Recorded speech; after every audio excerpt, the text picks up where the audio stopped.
Welcome to the podcast for online fitness coaches. We're Benji Tucker and Ethan Gonzalez, and together we scaled each of our fitness businesses from 0 to 80K in just 4 months. On this podcast, you'll hear how to get more online fitness clients, make more profit from each of them, how to keep them longer, and the many failures and lessons we have learned on our path to a combined 160K per month. Today, we'll be breaking down the exact funnel A through Z that helped us scale to a combined 160K per month in our online fitness businesses. Ethan, let's get into it. This is like a freaking dense episode. Yeah. So when we kind of created this funnel, I mean, we pulled from so many other mentors. Like it's Yeah. not like we made this out of thin air, right? But when we sort of optimized this, what were all the things we tried in the past? Like the traditional funnels. Yeah, I think the first traditional funnel that I think almost everyone starts with is kind of organic content, right? Just kind of hoping and praying that one day you'll go viral and you'll hope that you can make a video that does well. But I think a lot of people kind of face the reality where you could go viral. It might happen, but it's not really a guaranteed way, if that makes sense. Yeah, I want to shit on that a lot. Okay. So I mean, with organic, we see the top fitness or just general business mentors in the space saying, no, don't do ads because that's your unique selling proposition, just like we have ours, right? So they're incentivized to say, don't do ads, don't do ads, do organic because our top guys did organic and look at them, right? And they're Mhm. showing these people that have like 700,000 followers. And that's amazing. But guess what?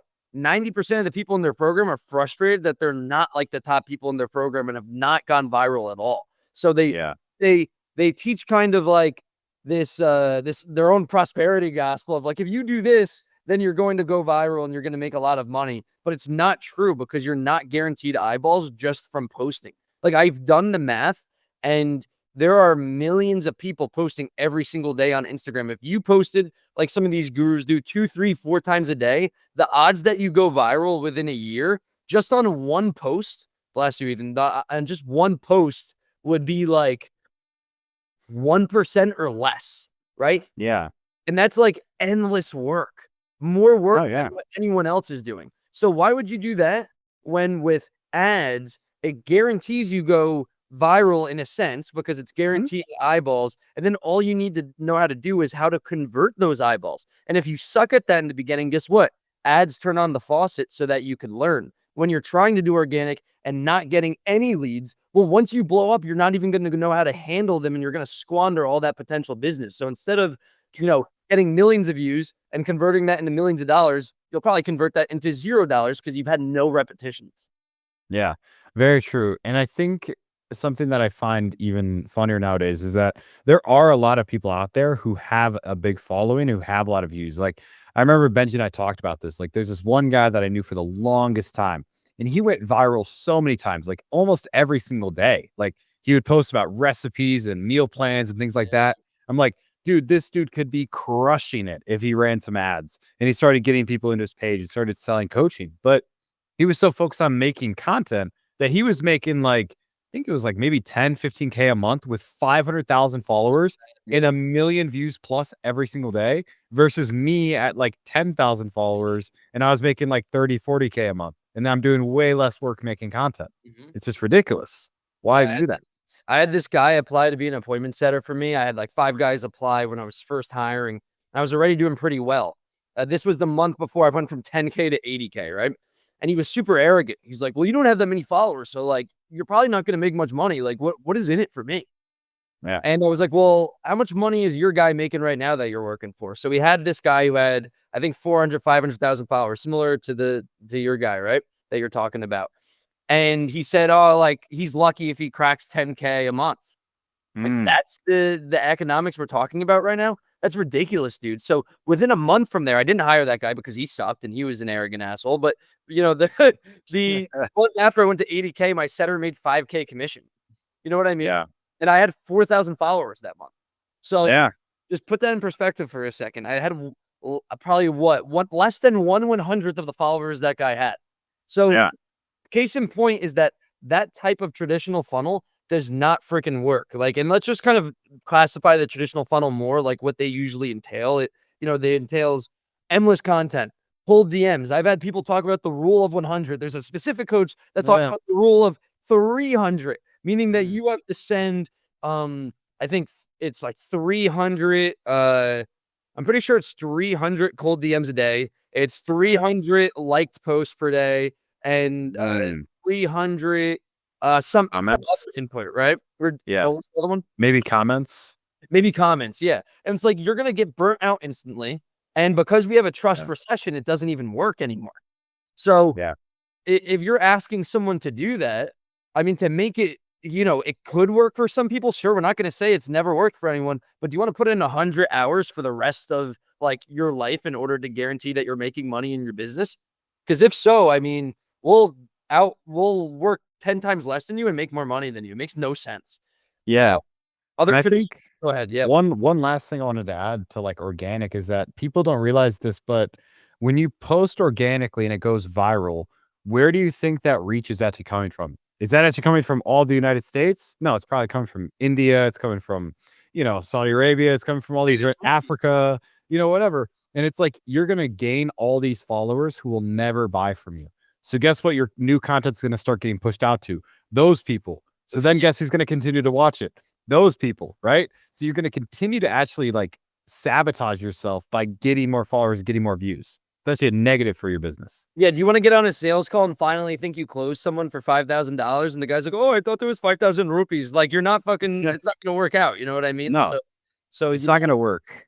And on top of that, I think that something that people miss out on too is that when you eventually start to run ads and you try to run retargeting, you're going to be retargeting a bunch of like broke people. Basically. Yeah, so it really doesn't, and that's the other thing, right, I was gonna touch on is that when people do teach usually like the traditional way of running ads, whether it's retargeting your own audience or even doing call funnels, you either don't understand the level of sophistication required yet, you don't have that skill, it's very difficult to execute, and the ads become so expensive. And then to Ethan's point, the leads are very unqualified. Mhm. So it just doesn't work. It's so unpredictable, right? But we kind of coined our funnel. This is our uh what do you want to call it? Our unique funnel name? Yeah.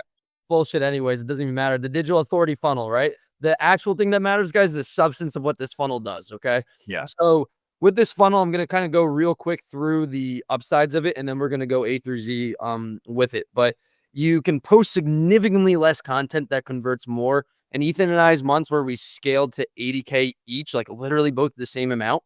We didn't post at all that month. We just had content that really spoke to that target demographic. You're also getting inbound leads. You also only need to run one single ad that takes like an hour to script, film, and edit. There's cheaper cost per follow or per lead, and they're laser targeted in terms of the quality that you're going after, right? You don't need that many followers, and the revenue that you're making is super predictable. So Yes. obviously, this is night and day between what we just described before at the beginning of this episode. So let's get into the entire funnel, top to bottom. Yeah. Sound good? Yeah. Sounds good. All right, awesome. So if we're gonna go through the top of funnel first, that is where everything starts. What we're doing typically is running Instagram ads. Okay, and Instagram ads is very simple. We are making the call to action for someone to follow your page. So all you're doing is saying, "Hey, if you're this very specific person, right? You're Yep. calling out a target demographic. You're qualifying who they are, what their lifestyle is, what their problems are. Give me a follow and watch my content." Right? So that Yep. sort of serves as the main part of the top of your funnel. And then if you have some YouTube organic or if you do have Instagram organic working, that can serve as the top of your funnel as well. But the ads are going to get more laser targeted leads. Ethan, is there anything else you want to just say about that? I know we shouldn't go into Yeah. would go into endless detail, but Yeah, it would take hours. But I would say, like, in terms of the top of the funnel stuff, you know, it is important. When we talked about not having as much content, the important thing is to have the right content on your yeah, page, right? So I didn't post for many months when I had my, 80K, 60K, 50K, those beginning months. I didn't post at all for many, many months prior to getting those months or prior to hitting that income because the posts that I had were so laser targeted to the avatar that when they clicked the ad, they saw the page, they resonated, they followed, and they moved forward onto the next conversation. So it's about having that type of top of funnel dialed in, whether it be from like we're talking about YouTube, a podcast, your Instagram page, or different avenues, making sure that it's all congruent. everything is all Yeah. about the same topics.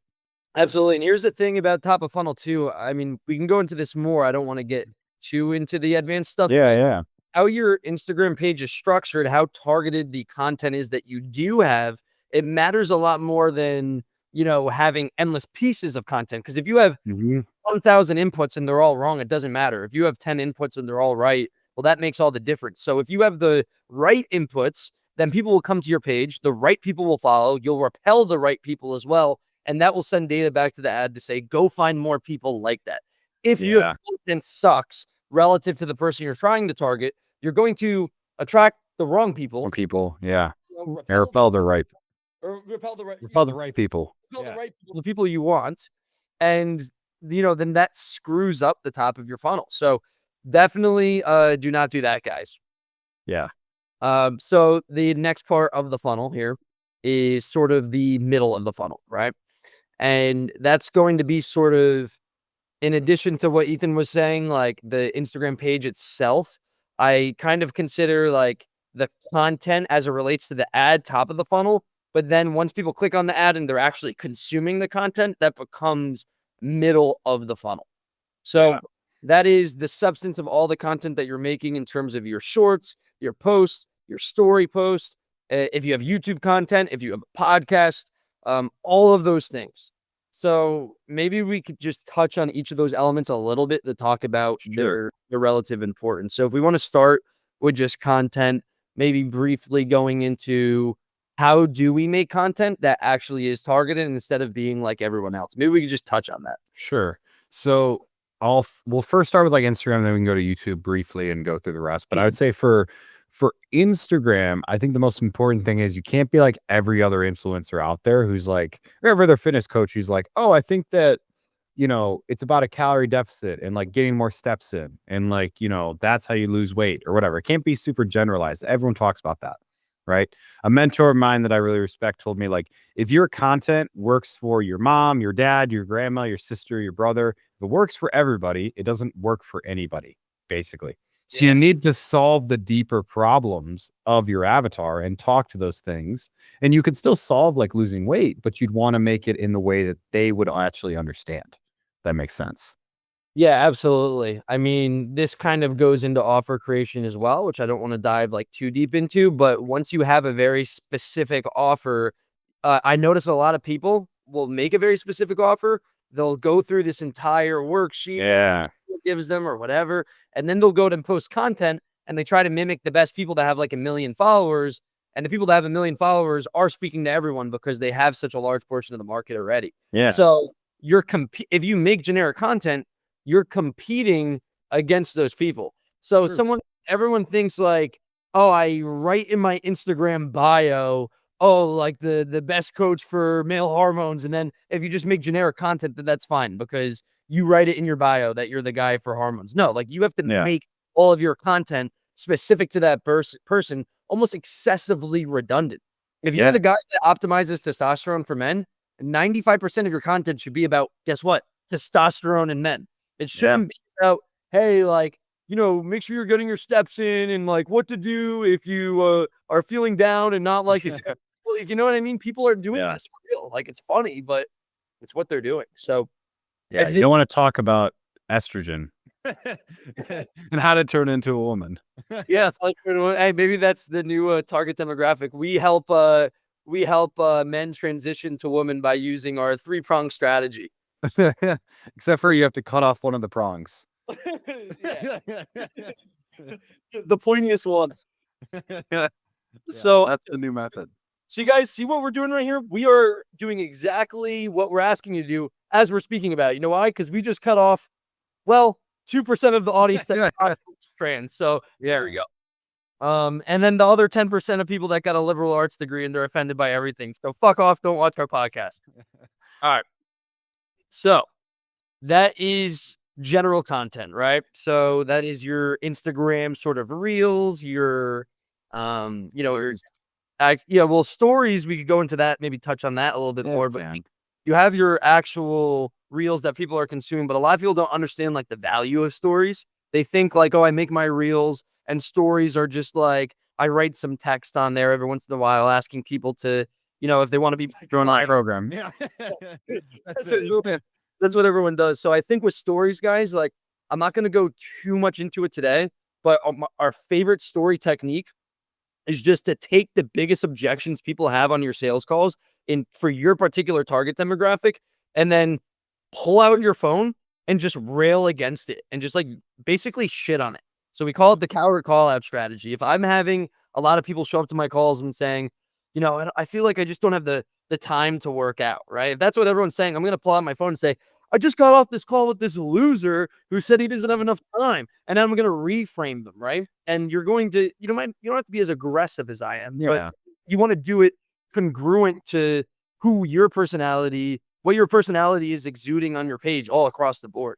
If you do that, that's going to belief shift people. And I think that's the fundamental thing that you need to do in your content is you got to talk specific to a person and their problem and belief shift them that your solution is the one that they need or that they are capable of carrying out your solution. hmm Or that the problem is different than they initially thought. Exactly. Yes. Yeah. Yeah, definitely. It's 100% right. And then you have the only solution for that problem. Exactly. And then last kind of form of content in the middle of the funnel really is just a long form content. So usually that's YouTube content. It can be a podcast. And I think it's great to be supplementary to ads and to Instagram, right? So I wouldn't start doing that if you're already not getting enough. If you're not posting at all on Instagram, not posting at all on Yeah. Stories, start with that. But if you're already super consistent with that and you have extra time, you're like, where can I add more inputs into my business to nurture my leads so they spend more content units with me? Well, then I totally recommend just speaking to a camera in a very authentic way in YouTube or, Mhm. Spotify podcasts or something like that. Because, what we've found, you guys are listening to our podcast right now, you're going to trust us more than anyone else because you're spending so much time with us and we're giving you so much value. Yeah. Whereas the people who just watch Instagram content, guess what? That's like 30-second tidbits of like a portion of our knowledge. You don't know who we are, what our beliefs are, would you vibe with us or not? It's almost like the difference of, how people feel about movie stars versus television stars. You're likely to approach a TV show person, but you're not likely to approach like Chris Hemsworth because, oh my gosh, he's on the big screen. Like that Yeah. seems like not human. He seems like an alien. So when you do that long form content, people come from the ads, they come to your Instagram page, they watch those videos. Oh, he's got a link in his bio or he's got highlights pointing me to here. Oh shit, that was really helpful. He's funny. I love Yeah. that I love that he's more conservative. I love that he's more liberal, whatever it is. Cool. That's my guy. Right. Yep. And that's exactly what it gives you an opportunity to do is showcase who you are and your expertise. Yeah, because I think for a lot of people, YouTube can be kind of like a golden nugget that honestly a lot of people don't do, but you have to be careful. You don't want to be Jeff Nifford on YouTube. You don't want to try and talk general stuff. You want to talk about your specific things. So it's always about like, okay, talk about your specific method, just like we are now, right? How our method works compared to other people's. That's your YouTube content. How how to fix male testosterone, how to fix female hormones. Like become the advisor or the educator for these people. They watch a 30-minute video from you about these things.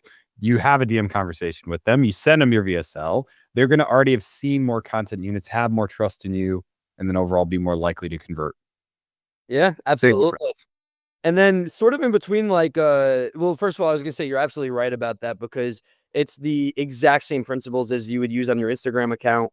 It's hey, there's the big dogs on YouTube, and Yep. if you try to compete with them, you're not gonna win because they've been doing it since 2013 and they have an audience of 10 million people. You're not gonna do it because the skill gap is now on YouTube. It's Yeah. not the like 10 views on YouTube that are quality are inherently more valuable than any amount of views that you could probably get just trying to make broad content at this stage in Definitely. 2025 here. Yeah. Sort of wedged in between middle of funnel and bottom of funnel is retargeting ads. And I'm just gonna briefly touch on them because you're only really gonna be running them if you're spending, $100 to $200 plus on your ads. So when you're Yeah. first starting, Maybe you know, even more. it even more, right? Depending, you could test it at 100 a day and, spending maybe 10 on retargeting to see if that does anything. But if it's not profitable, you're waiting until you're spending $200 to $300 per day on ads. So, Yeah. these are typically like DM ads, or they're, many chat, sending someone to a landing page to book in for a call. Both of those work. And, those leads, if you're wondering generally how it works, those leads are coming from the people who are already engaging with your page or have engaged with your prior ads at the top of the funnel. So every part of the funnel that came before that, the people who have engaged there are the people that are being targeted in the retargeting ads and no one else. Mhm. Is there anything you want to say about that, or is it just pretty simple? I think the only thing would be like, I think if you like for our experience with like retargeting and DM ads, they definitely work. You just have to see what works best for you. There was many times where we talked back and forth, like, should we do some retargeting? Should we not? Should we Yeah. do some DM ads? And it was like, well, we're getting like a 10x ROAS on the top of funnel stuff. Why not just do more of that? Yeah, Like, exactly. Well, that's the thing, is that why change something if it's so there's two principles in business, right? Is that one, with ads, there's a general principle of 20% of your budget once you're spending enough is retargeting. Guess what principle is more important just in life in general and in business? If something's working and it's not broken, don't try to fix it. So we were getting a 10x ROAS on the top end with follower ads. There was no reason for us to run retargeting ads. We were already so profitable. Why would we change? exactly. Yeah. So everyone tells you you have to. And that's why I'm briefly touching on it, because it's not a sort of crucial part of this funnel, or not as much as people try to make it, because everyone's going to try to tell you now a variation of the funnel we're giving you, except they're not going to know how to actually properly execute it. They're just going to Yep. regurgitate what all the other people are saying. So all the other guys are saying, oh, you run retargeting on top, and they try to Mhm. sell it as, oh, you're going to get leads inbound. They're only coming to you and all Yeah. these things. Guess what? Like, those ads, we've experimented with it. They absolutely can work, but you also it's just not required. It's not necessary. No. No. And it's there's upsides to it, but it's like if you make more money with one thing and you can hire somebody else to do it for you, why not just do that instead? Like it Exactly. just So that's where you need to be your own leader within your own business and just say, like, okay, what is best for me from my experimentation? yeah. And that gets into like KPIs of like what's the cost per message, what's the cost per qualified lead, but we're not gonna touch on that. Yeah. But that's like that's a whole other thing. That'll be a whole episode for like an hour or something like that. Yeah. But okay, guys, we're getting down to the bottom of the funnel now. Definitely getting towards there. So once people are engaging with your Instagram content, they're engaging with your YouTube content. The idea is that everyone now funnels into a DM conversation. That conversation, we've already talked about that in the past a little bit. We don't want to go too much detail here on each element, but with the DM conversation, the point is to sort of paint the gap of the lead itself, where their current stage is. You want to find out, hey, like, where are they at now? Like, how many pounds overweight are they? What are they experiencing? What are their problems? And then from there, you want to find out, hey, where are they actually trying to go? How many pounds of fat do they want to lose? Do they want to build muscle? Do they want to lose weight?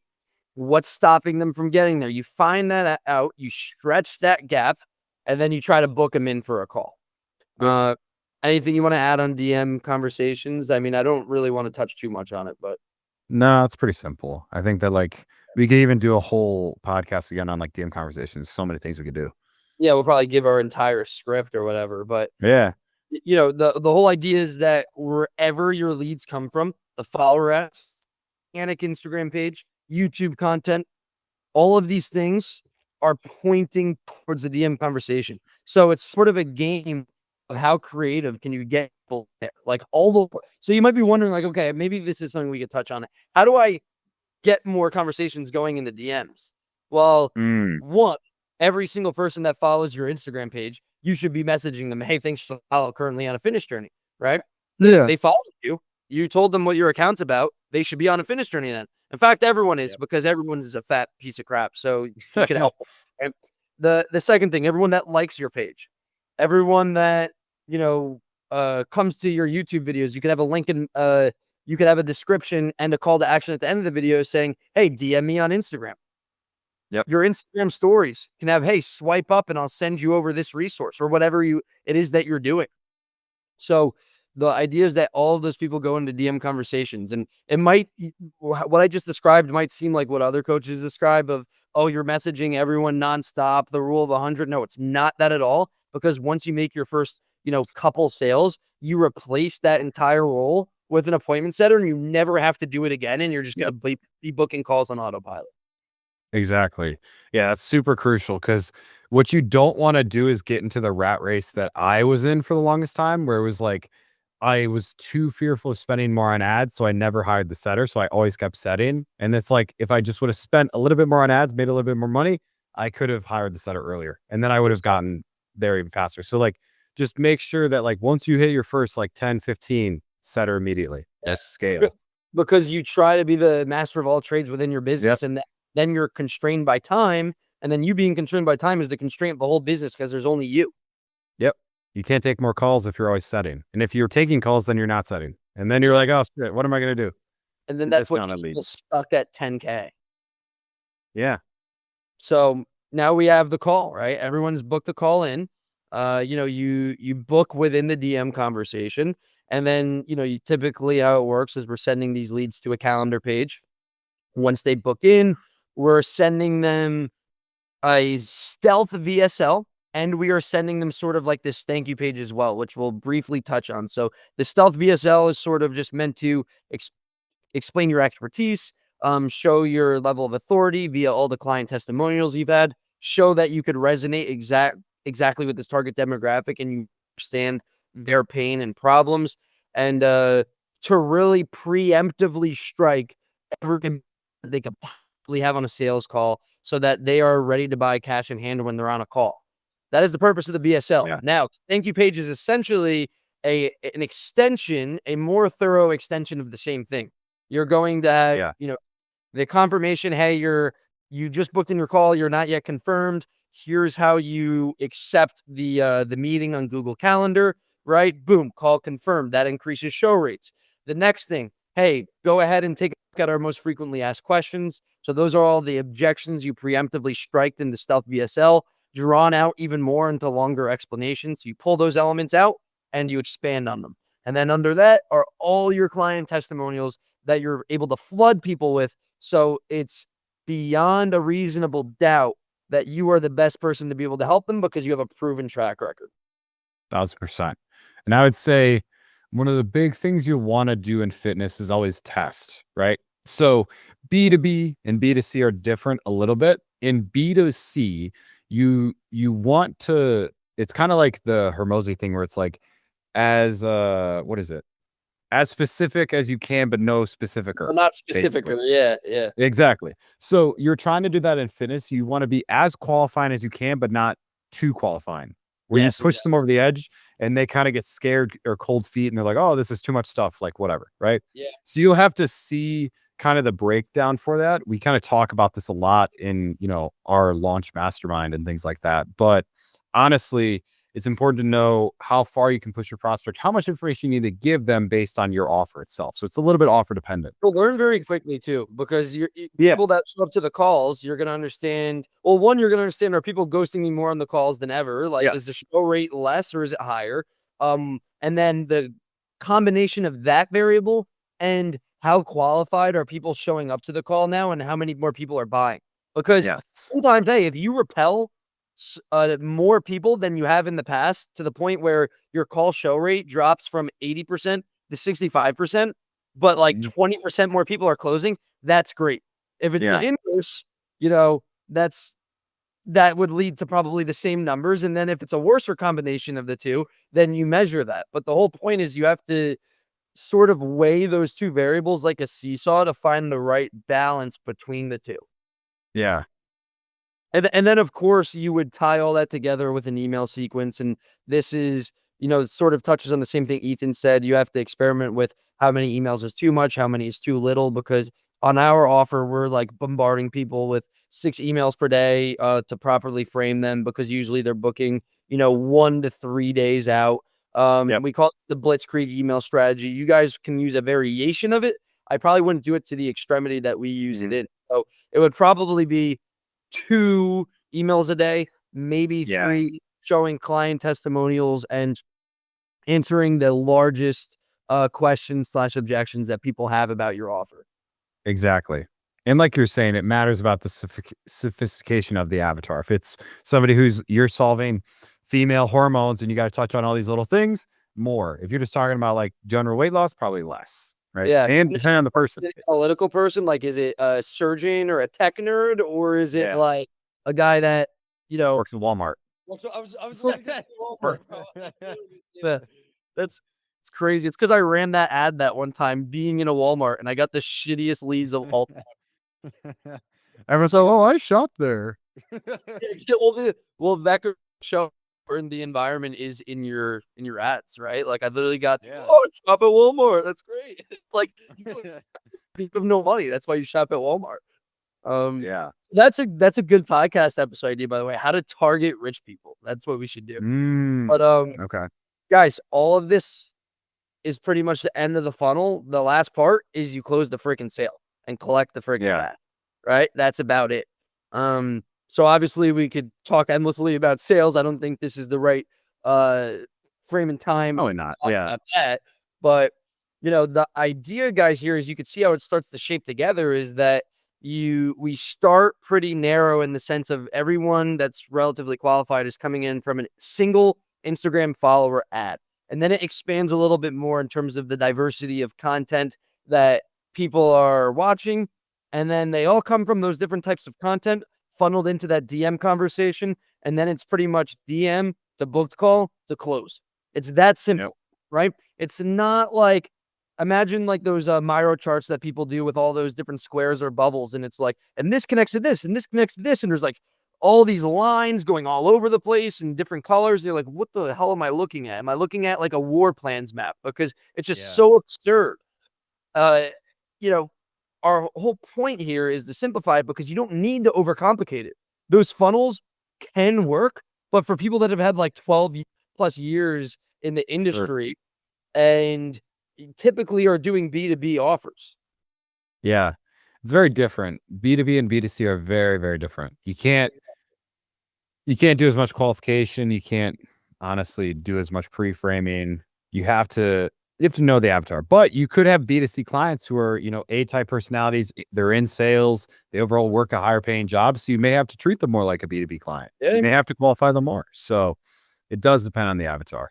Exactly. And, kind of to briefly touch on the funnel economics, because there is a lot of KPIs that go into this. And I don't want to overwhelm you guys listening because that's for another episode. But generally, if you start at the top of the funnel, right, you have your follower ads, and that's going to be about $1 to $5 cost per lead. All of those are fine depending on, what your return on ad spend is. Usually $1 to $5 cost per lead, cost per follow. And that's very cheap compared to the other types of ads that people out there teach, by the way. Yeah. So all of that, goes into our funnel that we just described throughout this episode. You have conversations in the DMs, and then you book calls. Typically, the cost per call is going to range anywhere from $50 to $300. Usually that's going to be considered a good cost per call. Usually more qualified calls will be on the high end and less qualified calls will be on the low end, but we've seen kind of everything in between that. Now, if your close rate is, let's say, 30%, and you are selling packages how we teach it, where they're $3,000 to $5,000 packages for just a 6-month duration, then you are going to have a 4 to 15x ROAS, meaning return on ad spend. Meaning you put $1 in and you get $4 to $15 out for every dollar that you put in. And understand that I didn't even give you a huge closing percentage. I gave a 1/3 closing percentage to make those economics work. And Ethan's business, for example, is closing at 70%. And my business, I'm closing at 50 to 60%. Ethan's a little better at sales. So, yeah. But Ethan, you could probably touch on this even more because you are the sales. I would say in general, like, I think a lot of people overcomplicate and are like, oh, well, my cost per follower is $5. Can I make it work? Obviously you can't, right? How good are you at setting? How many calls are you booking? What's your cost per call? Oh, my cost per call is $500. Okay. What's your program cost? 5,000. What's your show rate? 90%. Okay. So out of, 10 calls, you're getting 9 opportunities to make a sale to make your money back, basically. So you pretty much, if you made 3 sales, you make 15,000 and you spent 5 and you'd be totally fine. So, or you spent $500, 10 calls, $5,000, you made 3 sales, 15,000. So it's pretty unreasonable for you not to make money in the funnel that we run. As long as you can close 30%, as long as you can have, a decent cost per call, you'll be totally fine. There's literally no reason why you couldn't be successful. Pretty much. You couldn't make a profitable ROAS. Yeah, absolutely. And like, I just think something that people don't talk about a lot is, the cost of the package, because a lot of people are going to hear this and think, well, I don't think ads are going to be profitable for me if the packages cost $300 or the cost per call is $300, cost per close is like $900 because, I'm collecting, $500 up front on a monthly plan for someone, or my package is only $1,500. Well, yeah, it's not going to work then. That's why we charge more per package. It makes the funnel work better. So now if you're closing at every $900 spent and you're making $4,000, you're still making, 4x back from what you put in. Wherein if you follow the traditional funnel economics, it's very hard to make it work, and you can't force it either. It's like how Dan Kennedy says, whoever can spend the most wins. So if you could spend more on to acquire a client than the next person, you're going to put other coaches out of business because they can't compete. Because let's say you're in a race with someone else spending money trying to acquire an individual client, right? You're competing for the attention of these leads, and you're spending hundreds of dollars. Someone else is spending hundreds of dollars. You're at $900 at now, and the other person's saying, holy shit, I've spent $900. This isn't going to be profitable for me. Let me turn off the faucet. Let me turn off. You keep spending money, and then you acquire the lead at $1,200, and you could say, hey, I still made 3 times back my money from spending $1,200. You're going to win every single time. Yeah, 1,000%. And I think too, on top of that, one last point on top of kind of the pricing and things like that, people get caught up, but raising your prices is the way that you make more money. And I think people don't realize that. They get stuck in the it's such a simple thing, but it's a limiting belief for a lot of people where you're like, oh, I can't charge that much. Well, just try it.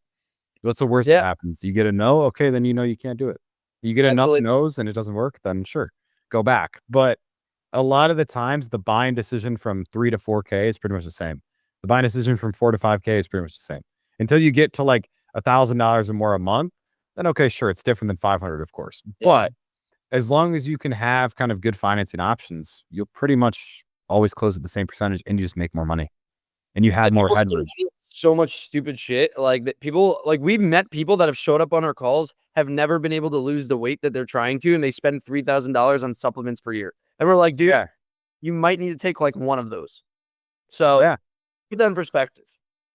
Or I had somebody recently who was like, they were spending $200 a month on Pilates, $200 a month on an ice plunge and sauna membership, and then like $100 a month on random supplements. So $500 a month they were spending.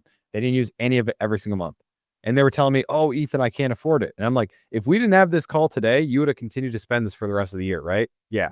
Okay. So you would have spent $6,000 and still been fat, pretty much. And it's like, because they don't realize how much they're spending until you put it into perspective for them. Like, it's just absolutely just math. But overall, guys, we kind of wrapped up a lot of these different topics inside this episode. We didn't want to make it go too long. So I wanted to say thank you for watching the 7th episode of the podcast for online fitness coaches. If you really want to learn how you can actually acquire more clients, like we're talking about with our digital authority funnel, we can get you 20 clients in the next 6 months guaranteed, or we give you all your money back plus $5,000 on top. So if you're interested in that offer, go ahead, message us the word client on Instagram, just all caps client, and message it to our Instagram, which is PT Launchpad. Okay. No spaces, no nothing, just PT Launchpad. Okay. So if you want to get 20 clients guaranteed in the next 6 months or all your money back in $5,000, message us client and we'll go ahead and reach out with some more info. Take care, guys. Have a good one. Have a good one.